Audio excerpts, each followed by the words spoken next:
खुदा यीशु मसीह के पाक कदूस और सलामती बख्श नाम में आप सबको सलाम। कलाम खुदा में से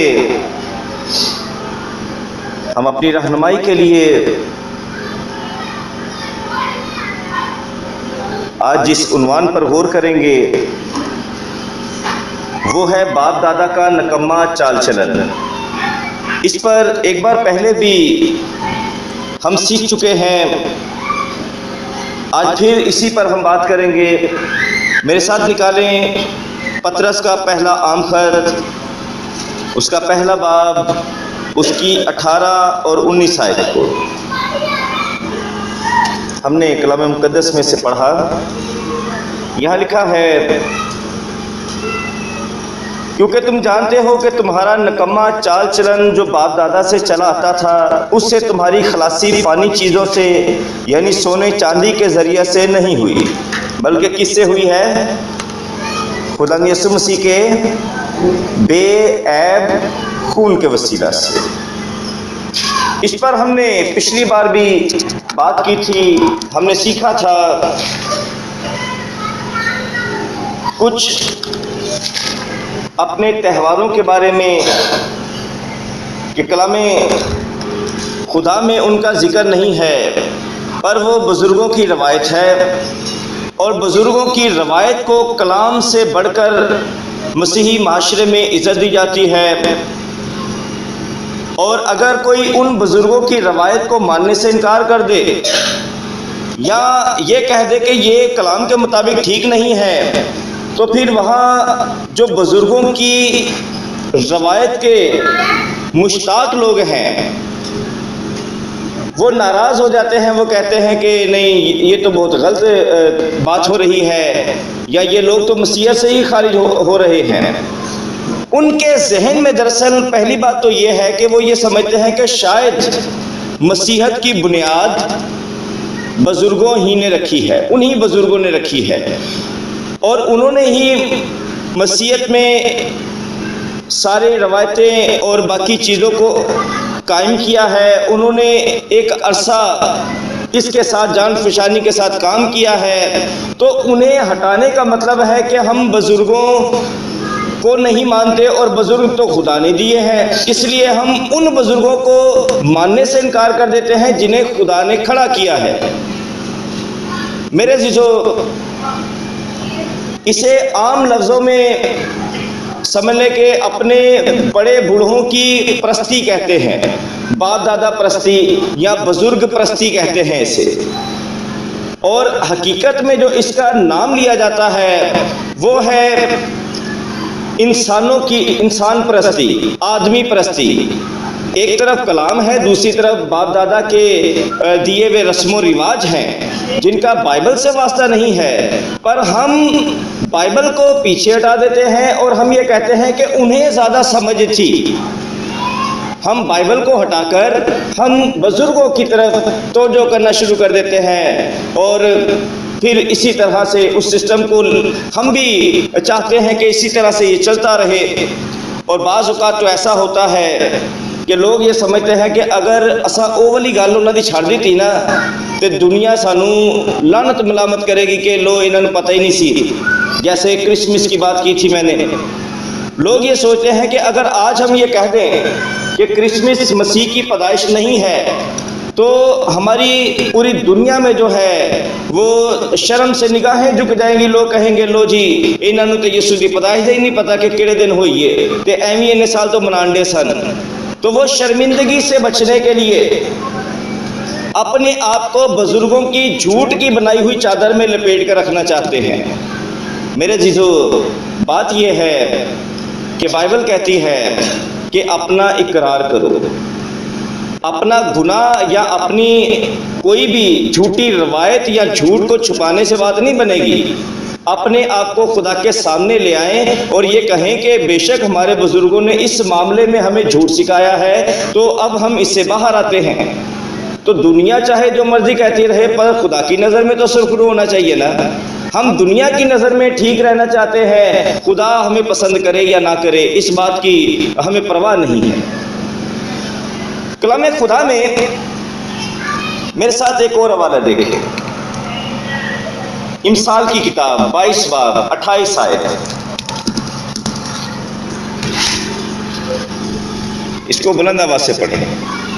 उन कदीम हदूदों को ना तर्को जो तेरे बाप दादा ने बांधी हैं।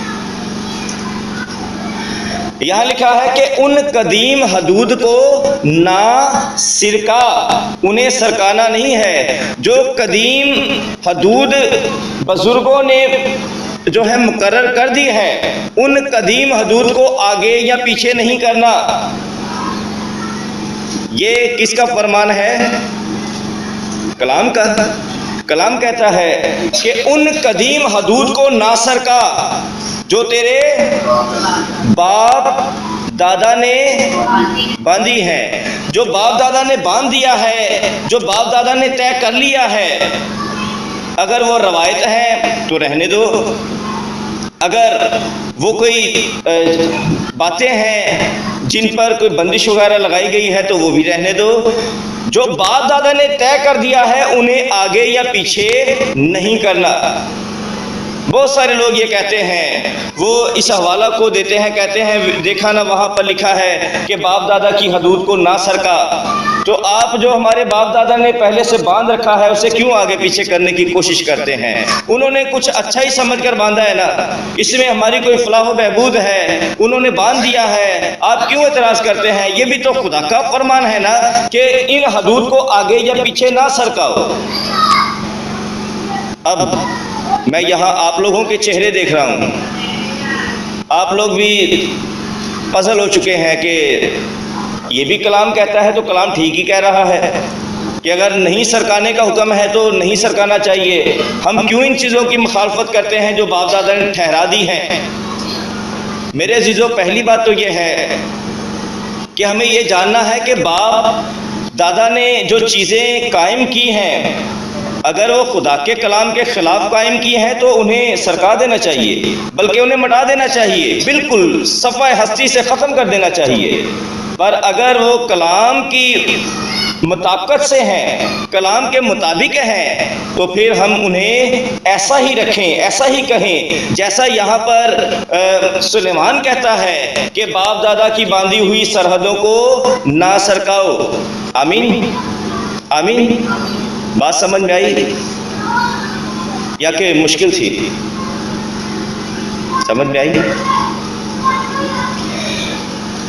यहां पर जो सुलेमान बादशाह बात कर रहा है, आप इसी इमसाल की किताब के पहले बाब में चले जाएं तो वहां पर बादशाह ये कहता है कि ऐ मेरे बेटे, मेरी बातों पर तवज्जो कर, अपनी माँ की नसीहत पर कान लगा और शरीयत को अपने से जुदा ना करना। ये शरीयत की किताब ही सब कुछ है, इसी पर अमल करना और इसी के मुताबिक ज़िंदगी गुजारना। तो ये पूरी इमसाल की किताब जो है शरीयत से बाहर कोई बात नहीं कर रही, शरीयत के अंदर ही ये सारी बातें कर रही है। शरीयत के क़वाइदो ज़वाबित को अपने अल्फाज में ये तफसीर करके उसको तहरीर कर रही है। आमीन, आमीन। तो यहाँ पर जो बाप दादा की सरहदें कहा गया है ना, वो मूसा की सरहदें कहा गया है, वो इब्राहिम की सरहदें कहा गया है, वो खुदा के बाकी बंदों की सरहदें कहा गया है। उन्होंने जो बांधा है, तय किया है, ये खुदा के लोगों की बात हो रही है। ये वो लोग नहीं है जो खुदा के खिलाफ चल रहे थे और उन्होंने जो बांध दिया उसे हटाना नहीं, नहीं, ऐसा नहीं है। आप बात को समझ रहे हैं कि वो बातें, बुजुर्ग दो तरह के हैं, कौम के अंदर दो तरह के बुजुर्ग होते हैं। एक खुदा के साथ चलने वाले हैं और दूसरे खुदा की परवाह ना करके चलने वाले हैं। तो यहाँ पर जिन बुजुर्गों की बात की जा रही है वो खुदा के अंबिया हैं, वो खुदा के लोग हैं, वो लोग हैं जो कलाम का एहतराम करते रहे और कलाम ही सिखाते रहे हैं। उनकी बाबत कहा गया है कि इन सरहदों को ना सरकाना, ताकि बुजुर्गों की अहमियत बरकरार रहे और कलाम की भी अहमियत बरकरार रहे। हम यही कहना चाहते हैं कि ये जो सब्बत के बारे में, खुदा की शरीयत के बारे में, खुदा की ईदों के बारे में और मुख्तलिफ ऐसी रवायत के बारे में जो बुजुर्गों ने बातें बांध ली हैं उन पर सोच विचार करें। अगर वो कलाम के मुताबिक नहीं है तो उन्हें जाने दें, अगर वो कलाम के मुताबिक है तो उन्हें रखें, अगर नहीं है तो उन्हें जाने दें, बल्कि पकड़ें किसको? कलाम को पकड़ें। आमीन। आए कलाम मुकद्दस में से चंद हवाला जात देखें जिनमें से हमें पता चल जाएगा कि आखिर बुजुर्गों के फैसलों के साथ हमने क्या करना है, या खुदा के लोग क्या करते हैं नकम्मे चाल चलन के खिलाफ। सलातीन की किताब में चले मेरे साथ।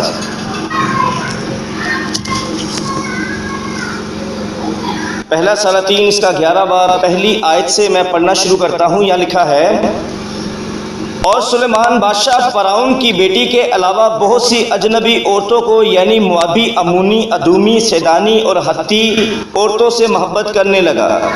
ये उन कौमों की थीं जिनकी बाबत खुदाउन ने बनी इस्राएल से कहा था कि तुम उनके बीच में ना जाना और ना वो तुम्हारे बीच में आए, क्योंकि वो ज़रूर तुम्हारे दिलों को अपने देवताओं की तरफ माइल कर लेंगी। सुलेमान इन्हीं के इश्क का दम भरने लगा और उसके पास 700 शहजादियाँ, उसकी बीवियाँ और 300 हरमें थीं, और उसकी बीवियों ने उसके दिल को फेर दिया, क्योंकि जब सुलेमान बुढ़ा हो गया तो उसकी बीवियों ने उसके दिल को गैर मबूदों की तरफ माइल कर लिया और उसका दिल खुदावंद अपने खुदा के साथ कामिल ना रहा, जैसा उसके बाप दाऊद का दिल था, क्योंकि सुलेमान सैदानियों की देवी अस्तारात और अमूनियों के नफरती मलकूम की पैरवी करने लगा। और सुलेमान ने खुदावंद के आगे बदी की और उसने खुदावंद की पूरी पैरवी ना की जैसी उसके बाप दाऊद ने की थी। फिर सुलेमान ने मुआबियों के नफरती कमूस के लिए उस पहाड़ पर जो यरूशलेम के सामने है और बनी अमून के नफरती मोलक के लिए बुलंद मकाम बनाया। उसने ऐसा ही अपनी सब अजनबी बीवियों की खातिर किया जो अपने देवताओं के हजूर बखूर जलाती और कुर्बानी गुजरानती थी। और खुदावंद सुलेमान से नाराज हुआ क्योंकि उसका दिल खुदावंद इस्राएल के खुदा से फिर गया था, जिसने उसे दोबारा 2 बार दिखाई देकर उसको ये इस बात का हुक्म किया था कि वो गैर माबूदों की पैरवी ना करे, पर उसने वो बात ना मानी जिसका हुक्म खुदावंद ने दिया।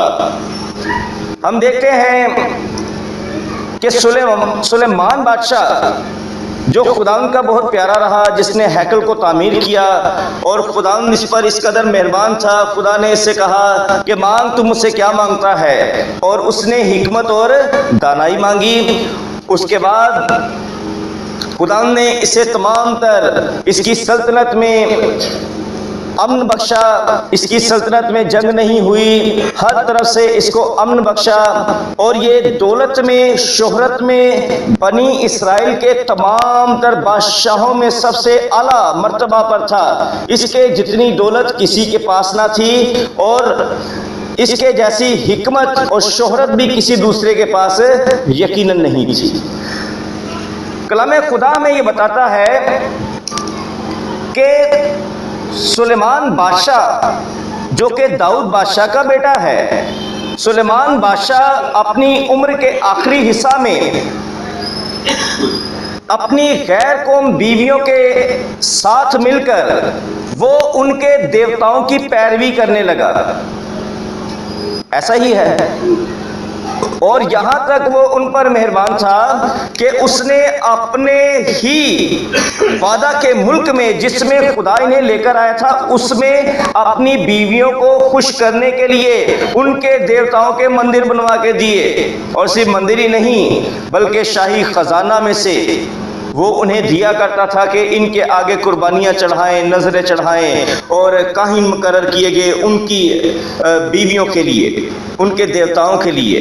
अब हैकल में भी जो कुछ हो रहा है उसके लिए भी दाऊद सुलेमान बादशाह देता है, और जो गैर अक़वाम उसकी बीवियों के मंदिर बनवाए गए हैं उनके लिए भी देता है। अब ये मिक्स वर्शिप इसमें आ गई है। अब ये पूरे तौर से खुदा के साथ कामिल नहीं है, इसमें मिक्स वर्शिप आ गई है। यही बंदा जिसने खुदा की हैकल को आलीशान बनाया, अब इसी ने दूसरे देवताओं के महल भी और मंदिर भी बनवाना शुरू कर दिए। कलाम ये बताता है कि सुलेमान बादशाह ने ये सब कुछ किया और खुदा इस बात से इससे नाराज हुआ और खुदा ने कहा कि अब ये सल्तनत मैं तुझसे छीन लूंगा, तुझसे नहीं पर तेरे बेटे के हाथ से छीन लूंगा। पहले बनी इस्राएल के 12 कबीलों की एक बादशाहत थी, फिर दो कबीले अलग हो गए और 10 कबीले फिर अलग हो गए। पहले पूरी सल्तनत इस्राएल की सल्तनत कहलाती थी, फिर इसका जो है वो बंटवारा हो गया, ये तकसीम हो गए और एक सल्तनत बनी यहूदा कहलाने लगे और एक सल्तनत जो है वो बनी इस्राएल कहलाने लगे। एक सल्तनत शुमाली सल्तनत कहलाने लगी, दूसरी सल्तनत जनूबी सल्तनत कहलाने लगी। और ये हुआ क्यों? क्योंकि सुलेमान ने खुदा के हुजूर में नफरती काम किए और अपनी बीवियों को खुश करने के लिए उनके देवताओं के मंदिर बनवाए। सबसे पहली तो इसने खता यहाँ पर की थी कि जब खुदा ने मना किया था कि गैर कौम में तुमने शादी नहीं करनी, तो इसने पहला काम तो ये किया कि इसने बहुत सारी गैर अक़वाम में शादियाँ की। जब शादियाँ की तो फिर बीवियों को राज़ी करने के लिए उनके मंदिर भी बनवा के दिए, फिर मजीद ये और बढ़ता गया। ठीक है, सुलेमान ने ये काम किया और सुलेमान जो है वो जब मर गया, जब इसका इंतकाल हो गया, तो फिर इसके बाद हम मजीद 15 बाब में चलें, सलातीन की किताब के, बल्कि 14वें बाब में मेरे साथ आए। सुलेमान का बेटा रुबआम इसकी जगह पर तख्त पर बैठा, तो उसका क्या हाल था यहाँ पर देखते हैं हम। पहला सलातीन उसका 14 बाब उसकी 21 आयत से 24 आयत तक मैं आपके लिए पढ़ता हूँ। यहाँ लिखा है, और सुलेमान का बेटा रुबआम यहूदा में बादशाह था। रुबआम 41 बरस का था जब वो बादशाही करने लगा, और उसने यरूशलेम यानी उस शहर में जिसे खुदा ने बनी इस्राएल के सब कबीलों में से चुना था ताकि अपना नाम वहाँ रखे, 17 बरस सल्तनत की। और उसकी माँ का नाम नेमा था जो अमूनी औरत थी। और यहूदा ने खुदा के हुजूर बदी की और जो गुनाह उनके बाप दादा ने किए थे उनसे भी ज्यादा उन्होंने अपने गुनाहों से जो उससे सरजद हुए थे उसकी गैरत को बरांगेफ्ता किया, क्योंकि उन्होंने अपने लिए हर एक ऊंचे टीले पर और हर एक हरे दरख्त के नीचे ऊंचे मकाम और सतूनों और यसीरतें बनाई। और उस मुल्क में लूती भी थे। वो उन कौमों के सब मकरू काम करते जिनको खुदा ने बनी इस्राएल के सामने से निकाल दिया था। आमीन। जो काम बाप ने किया, सुलेमान बादशाह ने किया, अब उसी की पैदावार में पूरा बनी यहूदा जो है ये हमें नजर आता है, उसमें पलता बढ़ता। क्योंकि भाई बात सीधी सी ये है कि सुलेमान बादशाह हिकमत में बहुत अफजल था। जब एक ऐसा बादशाह जिसे खुदा प्यार करता है या जिसे खुदा ने इतनी हिकमत दी, इतनी शोहरत दी, इतना मकबूल किया, जब एक ऐसा बादशाह अपनी गैर अक़वाम बीवियों के लिए मंदिर बनवा रहा है और मंदिरों में जा रहा है, तो भाई कौम का क्या हाल होगा। कौम कहेगी कि देखे ना खुदा ने इससे ज्यादा किसे बरकत दी है, कौन है जो इस्राएल में इसकी मानिंद दानिशमंद है। तो इसलिए कौम ने उसकी राह को अपनाया। उन्होंने कहा जब इतना अक्लमंद आदमी ये काम कर रहा है तो भाई इसमें बुराई नहीं है। अब कलाम एक तरफ हो गया और बुजुर्गों का चाल चलन और रवायत एक तरफ हो गई। रुबहाम के दौर में क्या हुआ, रुबहाम के दौर में भी ये सब कुछ चल रहा था। बनी यहूदा के अंदर ये सीरतें कायम की गई और बुत बनाए जाते थे, बुतों की इबादतें हो रही थी, मसलसल वही काम चल रहा था। जब रुबहाम इंतकाल कर गया तो रुबआम के बाद एक और बादशाह आया जिसका नाम अबयाम था। अब अबयाम का हाल देखें हम। तकरीबन पहले सलातीन के 15वें बाब की पहली 3 आयात को पढ़ेंगे। पहली 3 आयात यहाँ लिखा है, और नबात के बेटे यरबाम की सल्तनत के 18वें साल से अबयाम यहूदा पर सल्तनत करने लगा। उसने यरूशलेम में 3 साल बादशाही की।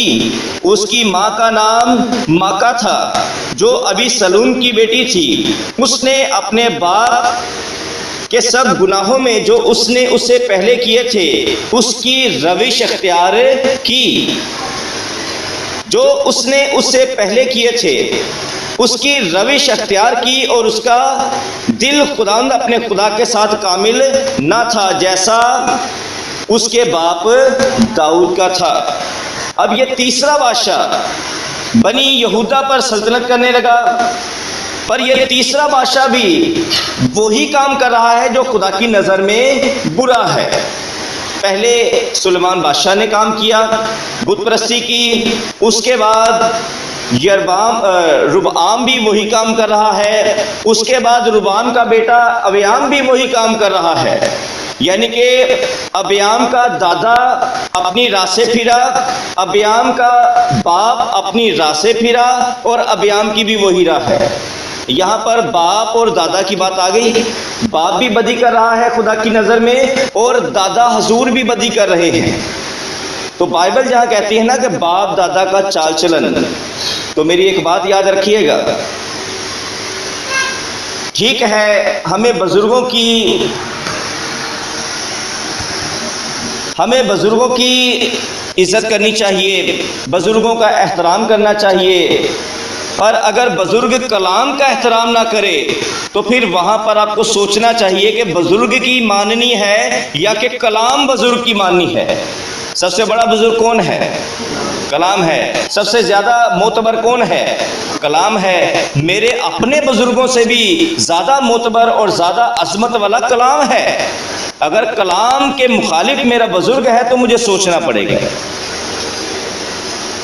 जरूरी ये नहीं है कि हमारे बाप और दादा जो कुछ करते चले आए हैं, जो कुछ मानते चले आए हैं, वो जिन रवायत को कायम किए हुए हैं, जरूरी तो नहीं है कि वो रवायात सच्ची हो, जरूरी तो नहीं है कि वो सच्ची रवायात के साथ लगे हुए हैं। बात समझ रहे हैं? जरूरी नहीं है कि हमारे बाप दादा सच्ची रवायात के साथ या सच्ची तालीमात के साथ जुड़े हुए थे। और अगर कहीं ऐसा नजर आ जाए तो मैं आपको ये मशवरा दूंगा कि बाप दादा की रवायात को, उन नकम्मी रवायात को बंद कर दें और कलाम के मुताबिक जिंदगी गुजारें। आमीन। आए मजीद और आगे चलें। इसी 15वें बाब की नामी आयत से हम इसका मुतालिया करेंगे। यहाँ लिखा है, और शाहे इस्राएल यरबाम के 20वें साल से आसा यहूदा पर सल्तनत करने लगा। उसने 41 बरस यरूशलेम में सल्तनत की। उसकी माँ का नाम माका था, जो अबी सलूम की बेटी थी। ठीक है, हमने अबयाम की माँ का नाम क्या पढ़ा? यही नाम उसका भी है और यही नाम आसा बादशाह की माँ का भी है। तो इसका मतलब ये कि अबयाम और आसा दोनों भाई भाई थे। ठीक है, और आसा ने अपने बाप दाऊद की तरह वो काम किया जो खुदावंद की नज़र में ठीक था। उसने लूतियों को मुल्क से निकाल दिया और उन सब बुतों को जिनको उनके बाप दादा ने बनाया था दूर किया। और उसने अपनी माँ माका को भी मलका के रुतबा से उतार दिया, क्योंकि उसने एक यसीरत के लिए एक नफरत अंगेज बुत बनाया था। सो आसा ने उसके बुत को काट डाला और वादिये कदरून में उसे जला दिया। लेकिन ऊंचे मकाम ढाए ना गए, तो भी आसा का दिल उम्र भर खुदा के साथ कामिल रहा। आमीन आमीन। अब यहाँ बड़ी खूबसूरत बात है। सुलेमान के बारे में लिखा है कि वो अपने बाप की राह पर ना चला। यरबाम के लिए लिखा है कि वो अपने बाप दाऊद की तरह कामिल ना रहा। अबियाम के लिए लिखा गया कि उसका भी दिल अपने बाप दाऊद की तरह कामिल ना था, वो भी खुदा का नाफरमान था। पर आसा के लिए लफ्ज आया है कि ये शख्स अपने बाप दाऊद की राह पर चला। Hallelujah, hallelujah, hallelujah, hallelujah. तो ये जो खुदा की राह पर चलने वाला बंदा है, जिसे खुदा में इज्जत दी गई है, जिसे खुदा ने सरफराज किया है, इसने काम क्या किया? सबसे पहले तो अपनी माँ को इसने तख्त पर से उतार दिया, क्योंकि वो कौन थी? वो एक बुत की इबादत करने वाली थी और लोगों को ये सिखाती थी। उसने उसके बाद क्या किया? बाइबल में यहाँ पर लिखा है 13वीं आयत में, और उसने लूतियों को मुल्क से निकाल दिया और उन सब बुतों को जिनको उसके बाप दादा ने बनाया दूर किया। आमीन, आमीन, आमीन, आमीन। किसने बनाया था बुतों को? कौन से बाप दादा? जिनका हम हाल पढ़ चुके हैं। सुलेमान ने फेवर की, रुबआम ने इनकी फेवर की, अबियाम ने इनकी फेवर की, यानी कि जद्दी पुष्टि कम से कम ये तीसरी नस्ल आ चुकी है। और तीसरी नस्ल ये देख रही है कि साढ़े प्यो दादा भी बुत नूं इबादत करते सन पे, हैकल च भी जाते सन ईदा मनान ते बुत दी भी इबादत करते सन पे। इन्ना कादा फर्क पैंदा है? ये सब में जुर्रत नहीं होती अपने बाप दादा को चेक करने की। ये वही लोग ऐसा काम करते हैं जिनके दिल खुदा के कलाम की तरफ लगे होते हैं, जो ये सोचते हैं कि आया कलाम ठीक कह रहा है या बुजुर्ग ठीक कह रहे हैं। यकीनन आसा बादशाह जैसे हम आज के दौर में फंसे हुए हैं, आसा भी ऐसे ही दौर में फंसा हुआ था। आसा ने देखा कि मेरे बाप के दौर में भी बुत परस्ती हो रही थी, लोग हैकल में भी जाते थे और बुतों की इबादत भी कर रहे थे, और लोग इधर उधर से भी मांग रहे थे, खुदा से भी मांगते थे। मेरे दादा के दौर में भी ऐसा ही था और ये ऐसे ही चलता रहा है। अगर आसा कमजोर होता, कलाम से दूर होता, तो आसा कहता कि ऐ ते प्यो दादा तो ही चलदा, आंडे नूं चलन दो। ठीक है, आज हम भी ऐसे ही दौर में फंसे हुए हैं। मेरे जो बुजुर्ग हैं ये कैथोलिक में थे, ये बुतों के जो है सिस्टम के साथ चलते थे। मेरे घर में भी रोजरियां पड़ी होती थी और हमें भी रोजरी पढ़ना सिखाया गया। पर मैंने कभी ये नहीं सोचा कि प्यो दादा तो चलता पे ठीक ही चलता होएगा। भाई मैंने इन चीज़ों को बाइबल में तलाश किया, मुझे नहीं मिली। मैंने बुतों को भी हटा दिया और बाकी फजूलियात को भी हटा दिया। और आपको भी मैं यही कहता हूँ कि बाप दादा जो नकम्मा चाल चलन चलते हैं उन्हें छोड़ दें। मेरी वालदा मोहतरमा वो भी 1 साल फैसलाबाद मरियाबाद के मेले से होकर आई हैं, पर क्या मैं ये कहूँ कि मेरी माँ ने भी यही काम किया तो मैं भी करा, मैं भी ये सोचूं? नहीं, वो चीज़ें जो बाप दादा से चली आती हैं और जिनका बाइबल से वास्ता नहीं है, जो बुत परस्ती या ऐसी चीज़ों के साथ जुड़ी हुई है, हमारा उनसे क्या वास्ता है? फैसला हमने करना है। क्या बाप दादा के नकम्मा चाल चलन के साथ जाना है या कि कलाम के साथ जाना है? मेरे बाप दादा ने मुझे ये सिखाया और मेरे बाप दादा के खुदाम ने, पादरियों ने ये सिखाया, फादर्स ने ये सिखाया कि शरीयत मुक गई है, शरीयत ईदा में मुक गई ने। पर मैंने बाइबल में ऐसा नहीं कुछ पढ़ा। आमीन। अब करना क्या है? उंज ते असी पंजाबी लोग कहने हैं कि हर बंदा अपने घर का चौधरी है, तो भाई आसा की तरह चौधरी बन के भी दिखाएं जरा। आज वक्त है चौधरी बन के दिखाएं। अगर हर बंदा अपने घर का चौधरी है तो आज बन के बहागे करें बगावत अपने सिस्टम के साथ। छोड़े बुजुर्गों की फरसूदा रसूमात को। क्रिसमस, ईस्टर, इन लफ्ज़ों से, इन ईदों से हमारा कोई वास्ता नहीं है। निकले इनमें से, खुदा की सच्ची ईदों की तरफ आए। ढा दें बुजुर्गों ने जो बुत खड़े किए हैं और ढा दें वो सारी तालीमात की दीवारें जो बुजुर्गों ने खड़ी की हैं। अगर वो कलाम के मुताबिक नहीं है तो छोड़ दें उन्हें। बाइबल कहती है आसा बादशाह ने भी ऐसा ही किया। उसने ये नहीं सोचा ए मेरे दादे ने बनवाया सी तो बड़ा पाक इनू रहन दो, नहीं। उसने कहा कि कलाम में ऐसा नहीं है, मेरे बाप दादा ने कलाम की मुखालफत की है तो मैं ये नहीं रहने दूंगा, मैं मुखालिफ नहीं बनूंगा। तो खुदा की नज़र में ये बंदा पसंदीदा ठहरा। आमीन। तो बाइबल हमें ये बताती है कि अपने बाप दादा के नकम्मे चाल चलन में से निकल आए। सुलेमान बादशाह जिसने हैकल बनवाई, उससे बड़ा कोई और है? कोई और है उससे बड़ा? कोई भी नहीं। जिसे खुदा ने इतनी अजमत दी कि उसने हैकल को तामीर किया, पहली हैकल, ये हक दाऊद बादशाह को ना मिला पर यह शर्फ सुलेमान बादशाह को मिला। पर जब सुलेमान बादशाह के खड़े किए हुए मंदिर उसका पोता पड़पोता आकर ढा रहा है क्योंकि ये कलाम के खिलाफ है, तो फिर हम किन बुजुर्गों की बात करते हैं? हमारे बुजुर्गों की सुलेमान बादशाह के जैसे बुजुर्ग के सामने क्या हैसियत है? तो अजीजों, कलाम को जांचें, जो बातें कलाम में से नहीं है उन्हें दरगुजर करें, उन्हें छोड़ दें।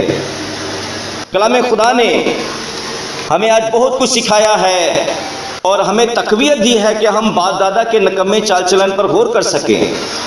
अजीजों, आज हम इस कलाम को यहीं पर इख्तिताम करते हैं और खुदा ने चाहा तो बाप दादा का नकम्मा चाल चलन, इस पर तीसरी नशिस्त हम ज़रूर लेंगे और इसके तीसरे हिस्से में हम और बहुत सारी बातें सीखेंगे।